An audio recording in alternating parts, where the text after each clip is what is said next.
एक गर्भवती महिला बाजार से लौट रही थी, भारी थैला उठाए, थकी हुई और पसीने से लथपथ। तभी एक पेड़ पर बैठा बंदर उसे गौर से देखने लगा।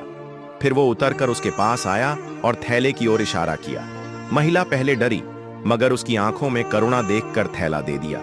बंदर ने चुपचाप थैला उठाया और उसके साथ घर तक चला, बिना कुछ कहे, बिना कुछ मांगे। अगर आपको ये कहानी अच्छी लगी हो तो लाइक करें, सब्सक्राइब करें, ताकि और भी कहानियां आपके दिल तक पहुंच सकें।